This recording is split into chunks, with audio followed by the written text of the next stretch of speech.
சிறப்புரையாற்ற எங்கள் பள்ளியின் நிறுவனர் ஐயா அவர்களை அழைக்கின்றேன். ஆத்திச்சூடி இளம்பிறை அணிந்து மோனத்திருக்கும் முழு மேனியன் கருநிறம் கொண்டு பார்க்கடல் விசைத்திருப்போன் மகமது நபிக்கு மறையருள் புரிந்தோர் இயேசுவின் தந்தை என பல மதத்தினரால் உருவகத்தாலே உணர்த்தும் உணராது பல வகை பரவிடும் பரம்பொருள் ஒன்றே.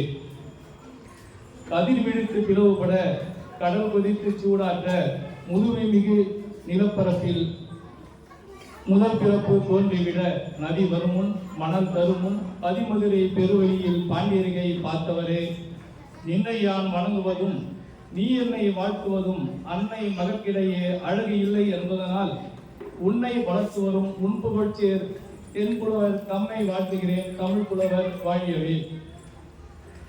மொழி என்பது மனிதர்களின் கல்வி மேம்பாட்டிற்கு உதவும் தகவல் தொடர்பு கருவி மட்டும்தான் என்று நாம் நினைத்துக் கொண்டிருக்கிறோம்.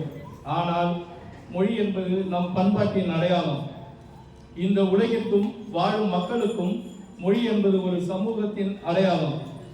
ஆனால் இன்றைய உலகமயமாதலினால் பல மொழிகள் அச்சுறுத்தலுக்கு உள்ளாகி வருவது மட்டுமல்ல, மறைந்து போகும் அபாயமும் உள்ளது. சிறு சிறு மொழிகள் மறைந்து போகும் என்றால் கலாச்சார பன்முகத்தன்மையும் இல்லாமல் போய்விடும். மொழி அழிந்தால் மக்களின் பண்பாடு அடையாளம் அழியும். பண்பாடு அடையாளம் இல்லாத மக்கள் வரலாறு அற்றவர்களாக போவார்கள். ஒரு மொழி அழிக்கப்படுகிறது எனில் அந்த மொழியை பேசுகின்ற சமுதாயத்தின் அடையாளங்கள் அழிக்கப்படும். உலகில் தொன்மையான நாகரிகமாக கருதப்படும் மாயன் நாகரிகத்தினை பற்றி ஓரளவுக்கு மேல் அறிந்து கொள்ள இயலாமல் போனதற்கு அவர்கள் மொழிகள் வழக்கொழிந்து போனதையும் ஒரு காரணம். பண்டைய அமெரிக்காவில் முழு எழுத்து வடிவம் பெற்ற மொழியை கொண்டிருந்தவர்கள் மாயன் நாகரிகத்தினர் மட்டுமே. மொழி எவ்வளவு தொன்மையாக இருந்தாலும் சரி, அது எவ்வளவு உன்னதமான இலக்கியங்களை தன்னகத்தை கொண்டிருந்தாலும் சரி, வழக்கொழிந்து போய்விட்டால் இலக்கியங்கள் எல்லாம் வெற்று கிறுக்கல்களாகிவிடும். ஒவ்வொரு மொழிக்கும் அந்த மொழிக்கே உரிய சிறப்பு தன்மைகள் உண்டு.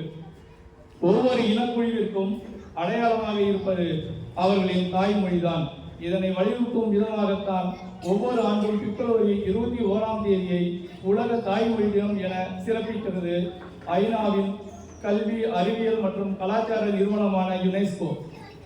கருவில் இருக்கும்போதே தாய்மொழி சொற்களை குழந்தைகள் கேட்க தொடங்கி விடுகிறதாம். கருவில் இருக்கும்போதே 10,000 கலை சொற்களை குழந்தை உள்வாங்கி வைத்துள்ளது என்று மருத்துவ வல்லுநர்கள் சொல்கிறார்கள். நம்முடைய எண்ணம் படைப்பாற்றல் தாய்மொழி வழியாகவே நடக்கிறது. உலகெங்கும் அடையாளம் காணப்பட்டிருக்கும் ஏறக்குறைய 6,000 மொழிகளில் இன்றைக்கு சுமார் 2,500 மொழிகள் அழியும் உள்ளது என தேசிய மொழியியல் ஆய்வுக் கழகம் சமர்ப்பித்துள்ளது. 2,500 மொழிகளில் தமிழ் இல்லை என்பது மிகப்பெரிய பெருமை. ஆனால் உலக வரலாற்றில் பயன்பாட்டு மொழியாக பார்க்கும்பொழுது தமிழ் 18வது இடத்தில் இருக்கிறது என்பது நமக்கு மகிழ்ச்சி. ஆனால் நமக்கு முன்னால் இருக்கும் கேள்வி எல்லாம் நாம் யார், நம் மொழியுடைய வரலாறு என்ன, நம் மொழியுடைய பின்புலம் என்ன, நாம் தாய்மொழியை ஏன் தலையில் வைத்து கொண்டாட வேண்டும்?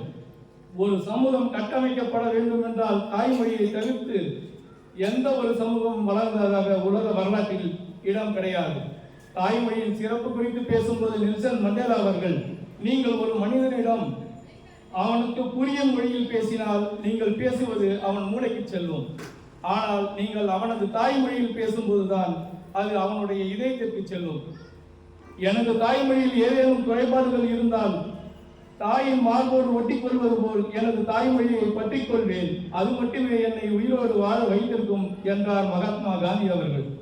இந்திய அரசு கடந்த 2011ஆம் ஆண்டு நடத்திய மக்கள் தொகை கணக்கெடுப்பின் அடிப்படையில் பேச்சு வழக்கில் 121 மொழிகளும் 270 தாய்மொழிகளும் இருக்கின்றன என தெரிய வந்தது.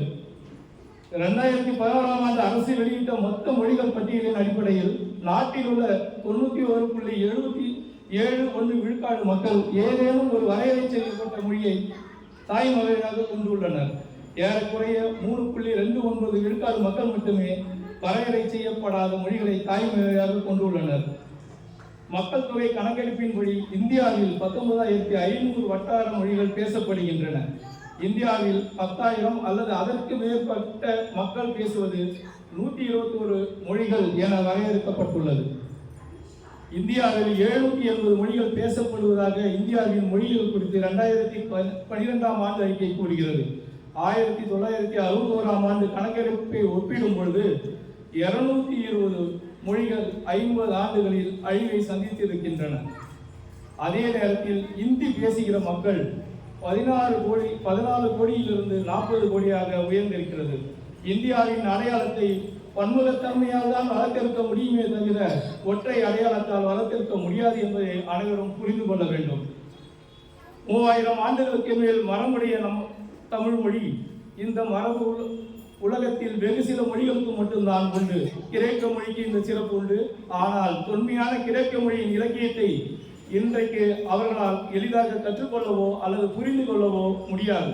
நமக்கோ 2000 ஆண்டுகளுக்கும் உட்பட்ட இலக்கியமான திருக்குறளை பள்ளியில் கற்றுத்தருகின்றனர். திருக்குறளில் உள்ள சொற்கள் பல நம்முடைய இன்றைய வாழும் மொழிகளிலும் இருக்கிறது. இந்த அளவிற்கு தொடர்ச்சியான மரபுடைய மொழிகள் உலகத்தில் இல்லவே இல்லை என்பதுதான் உண்மை. சீன மொழியான மாண்டரின், அரபு மொழி என தொன்மையான மொழிகள் எதனை எடுத்துக்கொண்டாலும் அதனுடைய தொடர்ச்சி அருந்து போய் இருக்கின்றது. வடமொழியை எடுத்துக்கொண்டால் அது வாழும் மொழியாக இல்லை. அரேபிய மொழியினை புதுப்பித்துக் கொண்டிருக்கிறார்கள். அதன் தொன்மையை மீண்டும் கொண்டு வர முயற்சித்துக் கொண்டிருக்கிறார்கள். ஆனால் தமிழில் அறுபடாத தொடர்ச்சி இருக்கின்றது. தமிழ் நவீன காலத்துக்கு ஏற்ப தன்னை தகவமைத்துக் கொள்கிறது. தமிழின் சிறப்பு அதன் தொன்மையில் இல்லை, அதன் தொடர்ச்சியில் இருக்கிறது. தமிழ் மொழியின் மேன்மை அதன் தொன்மையிலும் தொடர்ச்சியிலும் இருக்கின்றது. மொழித்திணிப்பின் மூலம் கலாச்சார போராக தொடங்கி ஆயுத போராக பரிணமித்த போர்கள் ஏராளம். உலகில் நடைபெற்ற பல போர்களுக்கு காரணமாக இருந்ததும் மொழிதான். ஒரு மொழியை மற்றொருவர் மீது திணிக்க முயல்வதும், திணிப்புக்கு உள்ளாவோர் அதை தடுக்க முயல்வதும், அதற்காக போரிடுவதும், ரத்தம் சிந்துவதும் என மொழியினால் சிறப்பு நிறத்தில் எழுதப்பட்ட உலக வரலாற்றின் வரிகள் ஏராளம். உயிர்களுக்கும் முதல் உறவாக இருக்கும் தாயிடம் இருந்து தொடங்கும் மொழி தமிழ் தாய்மொழி. மனிதர்கள் தங்களது பாரம்பரிய அறிவினையும் பண்பாட்டினையும் நிலைநிறுத்த தங்களது தாய்மொழியினை காத்துக் கொள்வது அவசியம். தாய்மொழியே பயிற்று மொழி, தாய்மொழியே ஆட்சி மொழி, தாய்மொழியே நீதிமன்ற மொழி, தாய்மொழியே வழிபாட்டு மொழி என நம் வாழ்வில் அனைத்து நிலைகளிலும் நாம் தாய்மொழியை பயன்பாட்டு மொழியாக்க நம்மால் இயன்ற பங்களிப்பை வழங்குவோம். நமக்கு இருக்கின்ற ஒரே சொத்து தமிழ்தான். நாம் உறவாக, உற்றவராக, நட்பாக, உணர்வு தொடர்புடையதாக கருத வைப்பதும் அதுதான். அதற்கு நேரும் சிறு குலைவையும் நாம் ஏற்க இயலாது. எந்த தலைமுறையிடம் இருந்து எத்தகைய செம்மையோடு அதனை பெற்றோமோ அதே தகமையோடு முடிந்தால் மேலும் வளர்த்தெடுத்து வளமாக்கி அடுத்த தலைமுறையிடம் ஒப்படைக்க வேண்டியது பெரும் கடப்பாடு நமக்கு உள்ளது. வாழ்க தமிழ், வளர்க தமிழ் மன்றம்.